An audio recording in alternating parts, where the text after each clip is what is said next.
মমতা বন্দ্যোপাধ্যায়ের অনেক ঘোষিত হনুমানের মধ্যে, মুখ পোড়া হনুমানের মধ্যে প্রথম সারিতে আছেন।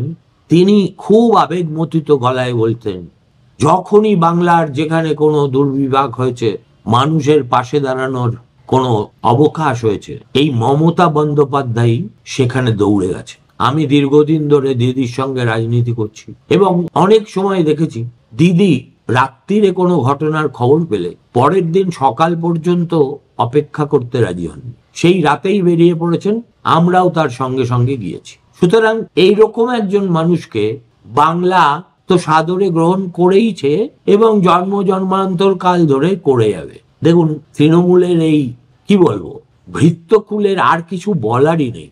তাদের একমাত্র এখন এই মুহূর্তে কাজ হচ্ছে হয় যারা দাদাপন্থী তাদের অভিষেক বন্দ্যোপাধ্যায়ের গুণগান গাওয়া, যদিও প্রকাশ্যে ততটা নয়, আর যারা দিদিপন্থী তাদের দিদির নামে গুণগান গাওয়া। এবং জেনে রাখবেন, এই যে ভোটের আগে হঠাৎ করে মমতা ভজনা একটা মাত্রাতিরিক্ত উচ্চগ্রামে ওঠে, তার একটাই কারণ, হয় নিজের জন্য টিকিট চাই, নয় নিজের পুত্রকন্যার জন্য টিকিট চাই, নয় আরো নানাবিধ সম্পর্ক আছে তাদের জন্যও টিকিট চাই।